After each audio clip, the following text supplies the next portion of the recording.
Bueno, ahora sí, bienvenido Jairo a Cauces, este nuevo espacio sin formato todavía, pero la idea es poder intercambiar con vos algunas ideas sobre la economía, sobre la sociedad Ujú. y bueno, y sobre la política también, porque es interesante poder analizar cómo se reconfigura el mundo y ahí viene la primera pregunta, digamos, cómo estás viendo vos con la información que tenés esta reconfiguración de la economía global. Ujú. Y ahí vamos a seguir después pensando en cómo debería insertarse la Argentina en ese nuevo mundo. Estamos en un momento donde, obviamente, se sabe hay una pelea entre dos potencias.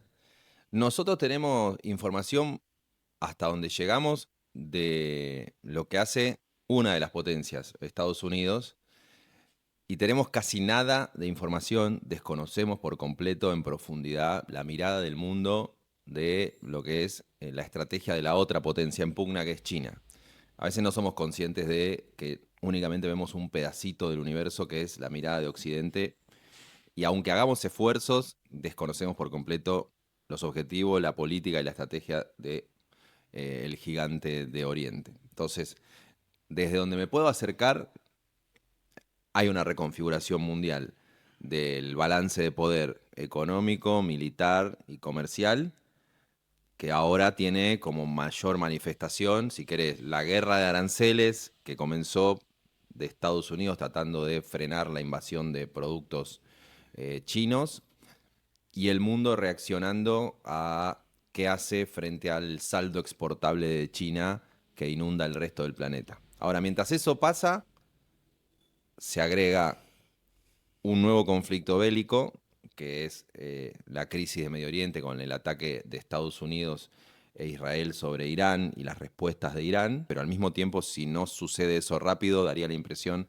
de que lo que teme Estados Unidos y eventualmente sufriríamos todos en Occidente es que si no vuelve a circular el petróleo por el estrecho de Hormuz, ya las existencias de petróleo, las reservas físicas que había en los países, Se empezarían empezaron. a faltar y eso sería como un cambio estructural para el precio, ya no con el flujo de los cargueros de petróleo por el estrecho de Hormuz, sino que empezase a faltar el petróleo físico. Todo eso, que es como un gran interrogante de cómo va a quedar el balance de poder, primero porque Trump es impredecible y segundo porque, repito, No desconocemos sabemos qué pasa en China, China. desconocemos China.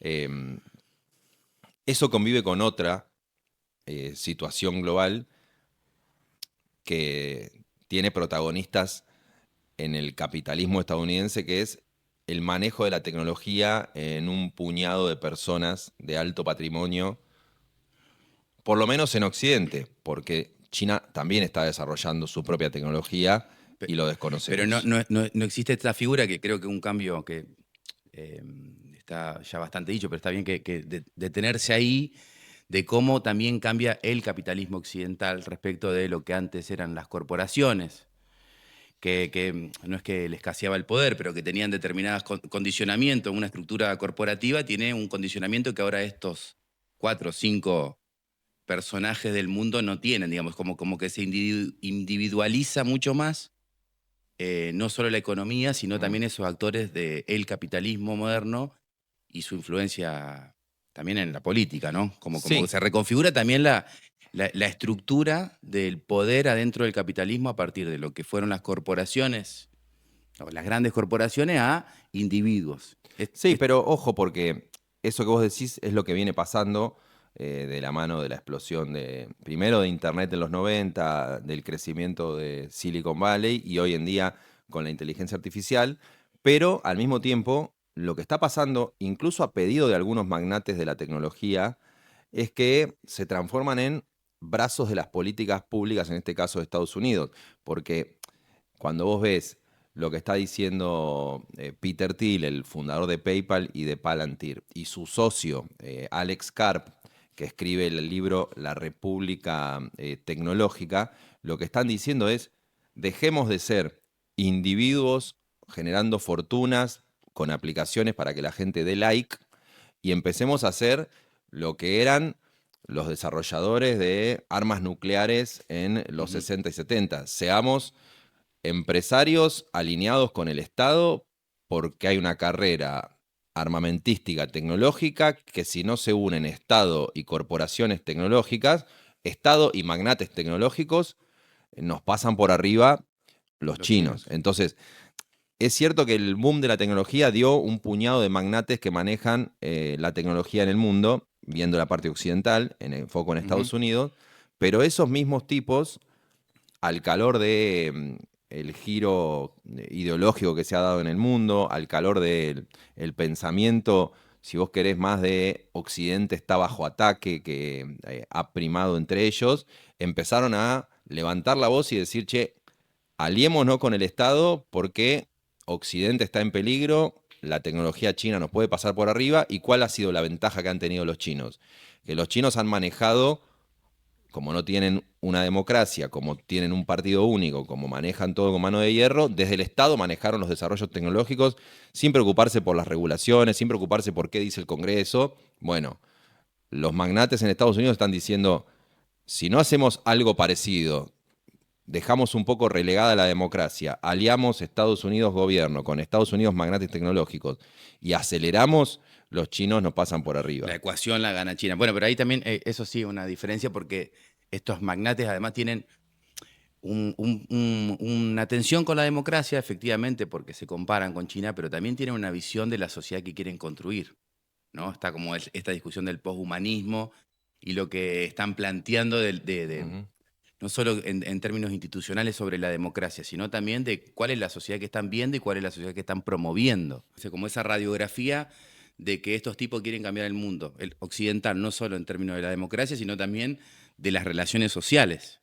Sí, la verdad que no sé a qué sociedad quieren ir, a veces sospecho una cosa, a veces sospecho otra. Si me focalizo, por ejemplo, en Peter Thiel, por ser Sí. el empresario, si querés, emblemático, que desde hace mucho viene dándole una ideología política a la tecnología. Él plantea hace un año, en una entrevista que da en el New York Times, que la gran batalla que se va a venir es la de la política con la tecnología, y de hecho él usa hasta la figura de la posible llegada de algo así como un anticristo en espejo de lo que podría ser algún intento de algún gobierno local o mundial que intente regular la tecnología. Y entonces hay una idea que él empieza a decir de que ante eso hay que protegerse, ante eso hay que reaccionar y eso es que hay que evitar. Yo te estoy diciendo que no tengo idea si eso va a ser así, pero es la cabeza de uno de los ideólogos de ese Sí. mundo. Entonces, lo primero que me sale decir es que va a haber una batalla entre magnates de la tecnología y representantes políticos que crean que hay que regular el funcionamiento de la inteligencia artificial. El mundo de los magnates lo va a plantear como un avance autoritario, cuando al mismo tiempo uno puede ver la inversa, puede ver como el imperio de una mirada más autoritaria con la presencia de la tecnología como herramienta de poder. Yo no tengo idea a qué sociedad estamos yendo, sí siento que hay como una especie de nueva clase social de magnates aliados con estados, y el ejemplo más claro fue ayer con el nacimiento del primer trillonario, sería en inglés, billonario sería en español, que es básicamente Elon Musk reflejando en su patrimonio que ahora cotiza en bolsa la empresa con la que él está haciendo más lanzamientos de cohetes, por decirlo fácil, que cualquier estado en el mundo. Ujú. Antes, cuando había un lanzamiento de un cohete para ir a la Luna o para ir a Marte o para ir a la órbita tal, lo hacía el Estado norteamericano, lo hacía el Estado chino. Ruso, Hoy chino. más de la mitad de los lanzamientos de cohete, voy a decirlo muy burdamente, los hace SpaceX, que es la empresa de Elon Musk, que ayer empezó a cotizar en bolsa, y es todo también una novedad del nuevo capitalismo, si Ujú. querés. Sí, que diluye también la idea de soberanía Ujú, y un poco la existencia del Estado-nación como tal. ujú. Y en este plano más de la economía, Jairo, que en esta reconfiguración, lo que sí sabemos de China es como el saldo industrial que tiene invadiendo el resto de los mercados, como Argentina creo que tiene pendiente una discusión hace mucho tiempo, lo hablábamos en otro momento también, de cuál es el modelo de desarrollo económico que piensa un país, digamos, superando el empate hegemónico, Mm. digamos.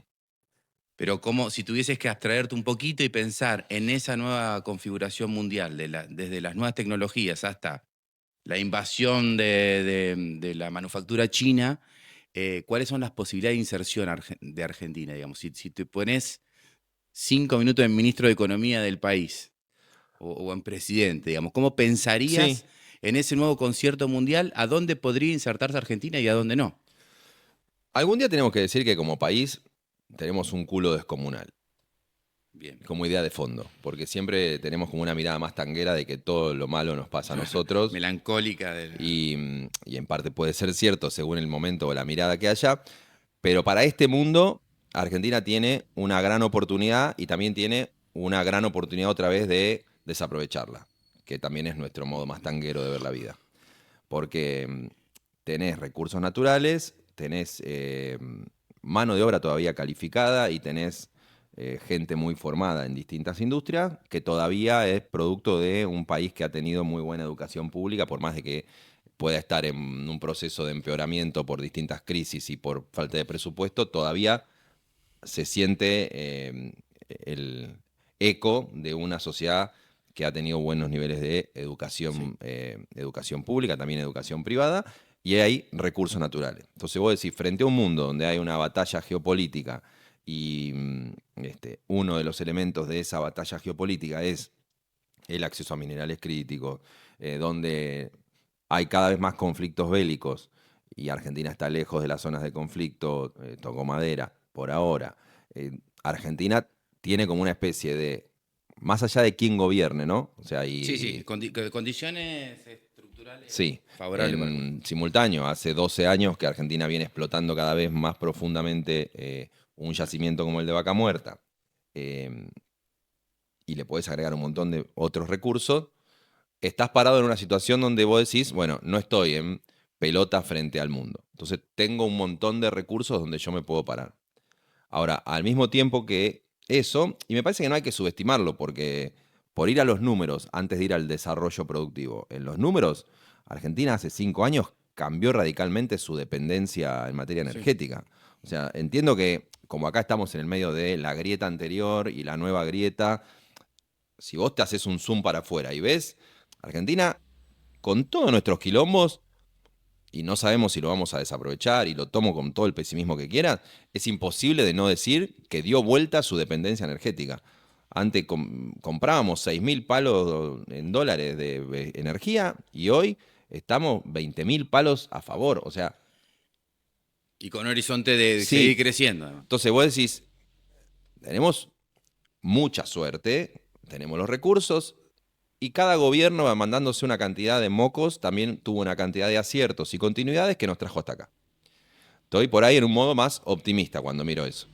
Pero al mismo tiempo, el gran riesgo es que se termine desaprovechando esa oportunidad porque no uses eso, como dice Danny Steingart, como locomotora que tracciona un montón de vagones que hagan que el mayor potencial exportador de petróleo y de gas se transforme en más empleo industrial. Ujú. Y entonces empieza a llegar al resto del país más allá de generar dólares.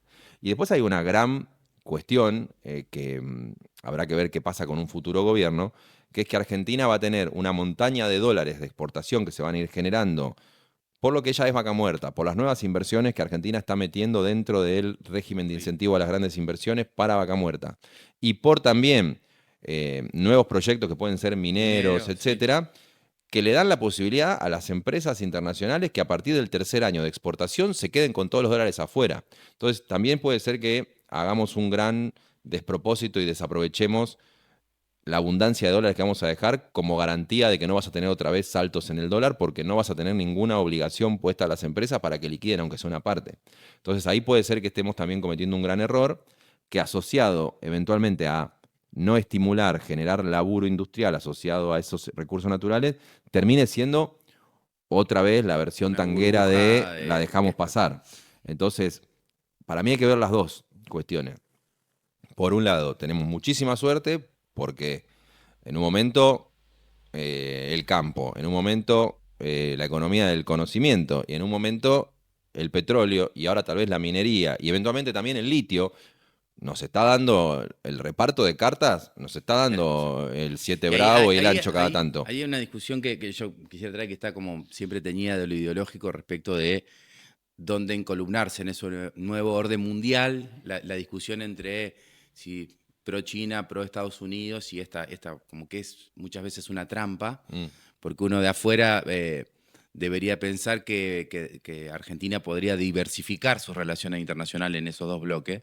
Pero bueno, lo cierto es que el poder también juega y a veces también me surge la pregunta de si para esta idea del desarrollo por invitación, digamos, si está tan mal que Argentina se encolumne a alguna de las dos potencias, principalmente Estados Unidos, porque en esa tensión entre Estados Unidos y China también aparecen oportunidades, ¿no? Por ejemplo, en Santa Fe hay un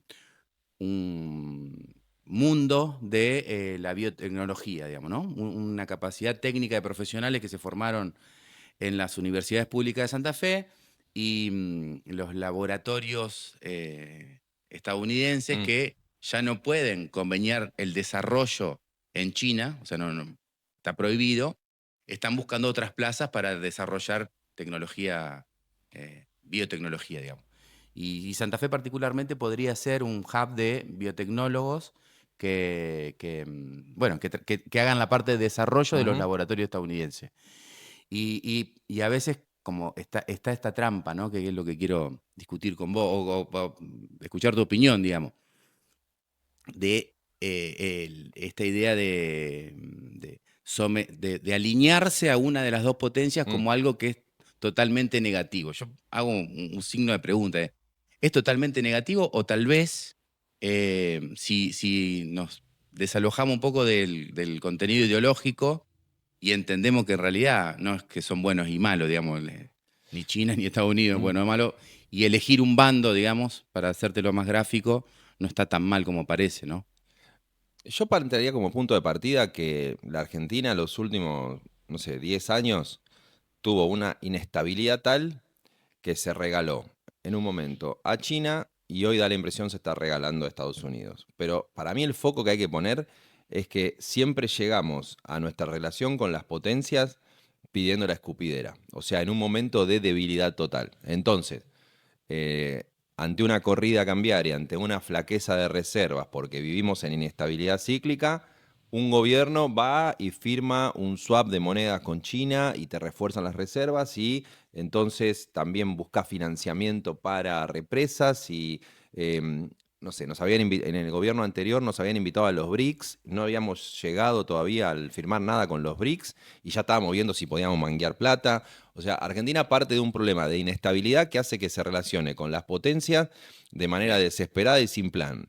Pasás al gobierno de Milei, hay un alineamiento ideológico claro de Milei con Trump, de la libertad avanza y su mirada del mundo con Estados Unidos e Israel, pero al mismo tiempo está desesperado porque está disparándose el dólar, entonces termina firmando un swap con Estados Unidos, le mandan plata, compran pesos, venden dólares desde el gobierno de Estados Unidos, algo que nunca se vio porque hay una desesperación para conseguir estabilizar la economía, entonces terminás bandeado a aliarte desesperadamente también con los Estados Unidos, más allá de que acá hay un componente ideológico tal vez más fuerte del que había posiblemente ideológico antes con China. Pero más allá de eso, yo pondría como el foco en el punto de partida. Si vos tenés un gobierno con muchas reservas en el Banco Central, una moneda fuerte y estabilidad, podés ser Brasil, que negocie con China y con Estados Unidos, que le ponga un límite a uno y un límite a otro y trate de salir lo mejor parado posible en una relación desigual con dos Sí. megapotencias. Si vos partís de una situación de inestabilidad y debilidad, siempre estás mucho más regalado. Y es la que le ha pasado a Argentina. Dicho eso, tenés que mirar después las cuestiones productivas que los que saben miran más detalladamente. China es comprador de tu principal cultivo, entonces tenés un cliente. Ahora, al mismo tiempo, Estados Unidos compite con vos en muchos mercados. Pero hoy estamos en un momento a diferencia de otros momentos de apertura comercial, donde China tiene saldos exportables y no solo tiene saldos exportables, tiene calidad de producción en industrias donde antes no tenía. Entonces, de golpe, ya no es que solamente copian bienes que hacen Estados Unidos, que se hacen en Estados Unidos de manera original. Hacen bienes propios de calidad que compiten por su propio peso en el mercado mundial, por ejemplo, de autos. Entonces, de golpe tenés que ver qué es lo que vos podés hacer. ¿Vas a dejar entrar los autos chinos o vas a tratar de que vengan ellos a poner una fábrica acá como antes venía Ford?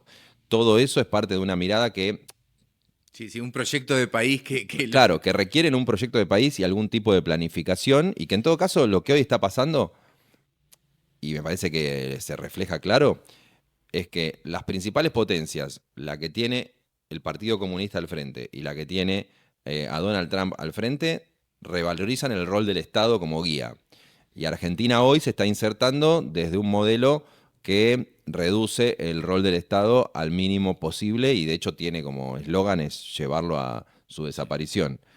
Yo creo que termina viendo como una gran delación de lo contracorriente que está haciendo hoy el gobierno para relacionarse con las dos potencias que, siendo un país como Argentina, chiquito, inestable, pero con muchísima potencia y con recursos que les pueden interesar a los dos, si tuviéramos estabilidad y alguna mirada estratégica, tal vez no digo que podrías golpear la mesa y ser el que gane siempre, porque estás en desigualdad de condiciones, pero podrías sacar lo mejor de los dos o tratar de pararte de otra manera, porque de última los recursos naturales los tenés vos. Ujú. Pasando de tema a la, ¿no? Por supuesto que desde una mirada crítica al gobierno nacional de mi parte, pero tratando de hacerme algunas preguntas sobre esto, los errores previos para terminar donde estamos, digamos. Yo coincido con la lectura de la economía y creo que eso y ese modelo puede funcionar o no y lo va a determinar un poco la realidad, digamos. Así como Vaca Muerta continuó como pareciera una política de Estado, pero que en realidad la realidad se impuso y termina desarrollándose. Hay otra cosa que me gustaría que vos nos compartas una reflexión sobre esto que ellos se llama la batalla cultural, digamos. Hay algo Sí, fuera. esa tradición política ideológica que piensa en una cosa más igualitaria en una sociedad, de alguna forma se va a expresar electoralmente, que es donde vamos a terminar No, pero la ponele charla. que sea lo que surja Sí, de centro izquierda, bien. que es más pro intervención del Estado, que es más pro regulaciones, que tiene una mirada más claramente diferente de lo que hay hoy. Igual ahí hay cosas que estaría bueno, como sommelier de política, que se Revisar. revisaran. Qué sé yo, si viene una fuerza más intervencionista, pero se olvida de que no tenemos moneda y entonces no podés gastar a lo loco porque a los 2 minutos la plata se vuelve a depreciar y la gente se va a ir al dólar y te olvidás de que eso es un problema, olvídate de Milei, que es un problema que Argentina tiene antes de Milei, que no tenés moneda porque has deslegitimado el Estado en muchos casos, has deslegitimado el gasto público, has deslegitimado el rol de la intervención Sí. y volvés a viva la pepa, no aprendiste nada. Si vuelve una fuerza pro empresas públicas al Estado y de golpe empiezan a meter gente que no tiene nada que ver con la función, empiezan a despilfarrar guita en el funcionamiento de las empresas públicas, no aprendiste nada. Eh, si de Sí, golpe viene una sí, fuerza y le da lo mismo que haya inflación que no haya inflación, no sí. aprendiste nada. O sea, la aspiración sería que cualquier fuerza progresista que apareciera entendiera que si Milei llegó, llegó porque la gente se hartó de la inflación, la gente se hartó de que se deslegitime el gasto público, la gente ya había sacado mucho los chicos de la escuela pública y había hecho lo imposible para llevarlos a la escuela Ujú. privada, la Sí, gente sí, había creo dejado que de ir al hospital público, había hecho lo imposible para no perder la prepaga. O sea, había habido un montón de mensajes de que la gente había dejado de creer en el Estado. Bueno, recuperarlo no implica pasarse de golpe a hacer como que nada ocurrió. ujú. Sí, claro, claro. Hay una reflexión incluso de pensar con nuevas categorías lo que viene para dar una respuesta. En esta polaridad entre quienes quieren destruir el Estado y quienes creemos que necesita un Estado para que la sociedad sea un poco más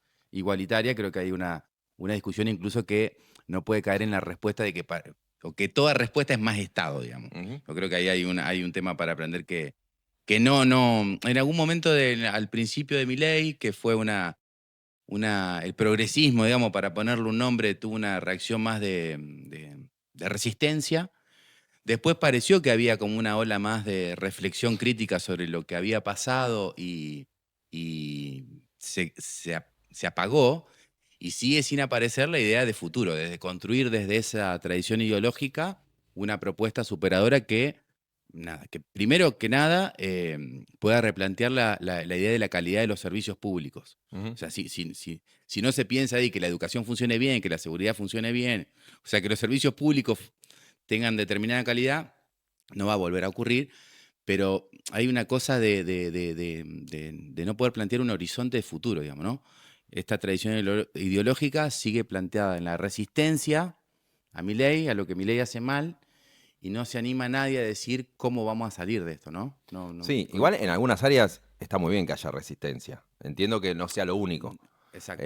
Porque cuando, no sé, vos ves las políticas para personas con discapacidad y te da ganas de romper Y mi todo. punto es que desde la Que lo único no puede resistencia, ser eso. porque eso genera una posición de que te da una batalla individual, o sea, una batalla de una la van a ganar, digamos. Ujú. O sea, si damos una batalla de una y lo que esta tradición ideológica no pone en contra de mi ley es un proyecto de sociedad, las batallas, las otras individuales te las ganan de a una, digamos. Quiero decir que no alcanza la resistencia por eso. Hay No que porque ver. no haya que resistir la universidad pública ni el No, CONICET, no, ¿no? está claro. Lo que digo es que tal vez, así como el proyecto Milei se consolidó en tiempo récord frente a la demanda de la gente de estar harta de la inflación y el descontrol de los precios, es una pregunta, no tengo respuesta, si se consolida un problema de empleo en el gobierno de Milei, ya sea por destrucción de empleo o porque la gente se harta por la precarización del empleo, tal vez el ideario que debería reunir alguna fuerza con proyecto de futuro tenga que ver con qué vamos a producir y cómo. Lo que pasa que tampoco, y esto es una pregunta, ponerle para el año que viene, imagínate que ese sea el escenario. Eh, qué va a pesar más en la cabeza del eventual votante indeciso eh, a la hora de elegir? No lo tengo claro. ¿Va a pesar más el recuerdo del descontrol de los precios y Sí. el caos del 2023? ¿O va a pesar más, ni siquiera te digo únicamente el desempleo, como si fuera un problema de desempleo como el de los 90?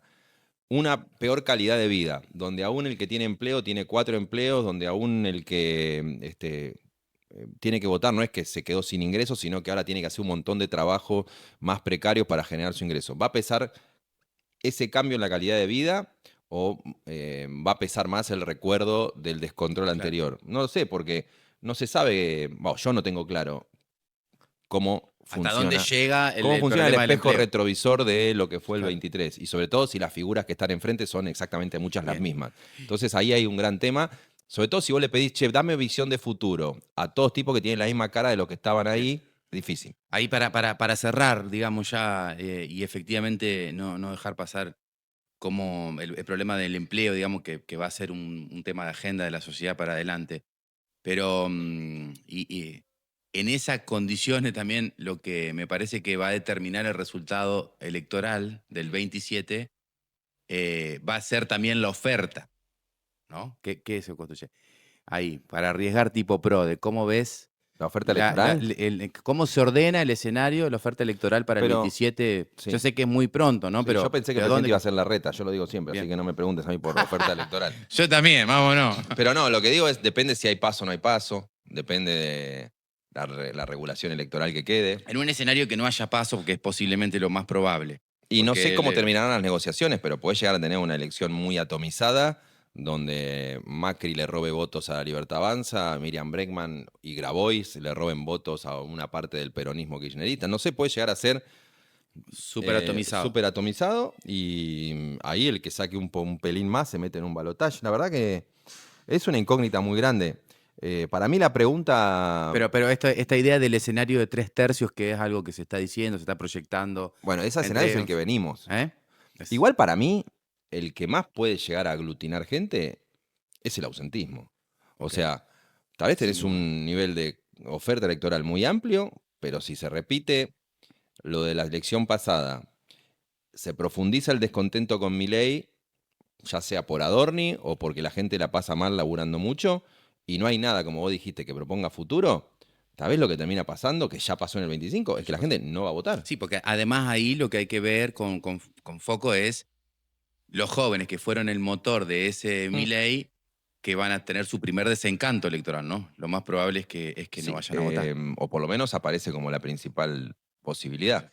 Y yo lo mezclaría, aunque suene medio falopa, con el mundo en el que estamos viviendo, donde te metes adentro del celular, te aislás del resto, o una parte de la gente, donde buscas como evadirte con el escroleo infinito. Entonces, si lo que te había sacado de ahí, que era, por ejemplo, una figura nacida de las redes sociales por la bronca al sistema y porque rompía todo, que tenía, aunque nos cuesta a nosotros verlo, tenía el sexapil revolucionario del loco que rompe todo y vos te sentías como que querías vengarte del mundo y entonces ibas detrás de él. Si ese personaje sentís que o se transformó en casta o te defraudó o se te fue la motivación porque al final todo es muy difícil y nada es rápido, tal vez te quedás más ensimismado en esa burbuja otra vez y nada te vuelve a sacar. Entonces, tal vez es otra manera de verlo. Ujú. Porque nosotros, solo para terminar, parecido al comienzo de la charla, a todo lo que hablamos, cada uno de los temas de los que hablamos, hay un componente que no sabemos cómo nos termina de influir, que es la influencia de la tecnología en nuestros hábitos cotidianos más básicos. Ya sea pedir una panada, enamorarte, informarte, todo eso respondiendo a una especie de nube de algoritmos que no sabemos cómo funcionan. Pero no sabemos cómo funcionan porque no sabemos cómo los arman los técnicos del mundo Sí. tecnológico y no sabemos cómo, ¿Cómo impacta? cómo Claro. interactúa eso con nuestra cabeza a nivel cerebral. Entonces, todos hacemos proyecciones, hacemos comentarios, así como te digo del desconocimiento de lo que pasa en China, con un desconocimiento total de cómo nos está cambiando la vida. Recién estaba viendo un informe de AT&T, una empresa de tecnología de Estados Unidos, contando que desde que salió el iPhone, hubo un cambio radical en la cantidad de nacimientos en Estados Unidos. Entonces vos decís, bueno, pará, también cae la natalidad por el smartphone. El otro día había salido el Financial Times diciendo que la natalidad cae también en algunos lugares por la aparición de las redes Ujú. sociales. Entonces, de golpe, todo eso está pasando en simultáneo y no sabes cómo influye en el estado de ánimo y es el estado de ánimo el Sí. que termina votando o no Que votando. creo que ahí está la principal dificultad, es que los cambios son tan profundos y tan vertiginosos en tan diferentes dimensiones, digamos, porque cambia la sociedad, cambia la tecnología, cambian los vínculos, cambia la política, cambia la economía, y la dificultad de poder leer en simultáneo todos esos cambios, ¿no? Ujú. Hay una dificultad. Pero para terminar con una cosa más alentadora, también es cierto que cuando la gente se junta cambia, que hay fenómenos que ponen en discusión esta idea de que todo el vínculo humano va a estar mediado por lo digital, y cuando hay encuentro pasan cosas diferentes y como que hay una luz de esperanza ahí Sí, en poder pensar eso, ¿no?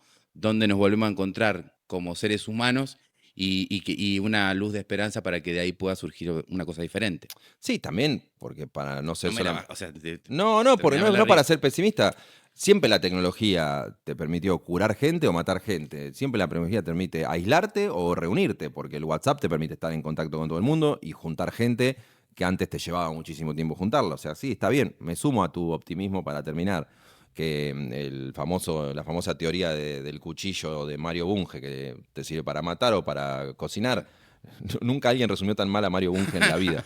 Pero para cerrar creo que le da nivel. Bueno, muchas gracias por venir. No, Espero que no gracias sea a la usted. última. Por favor, gracias por la invitación.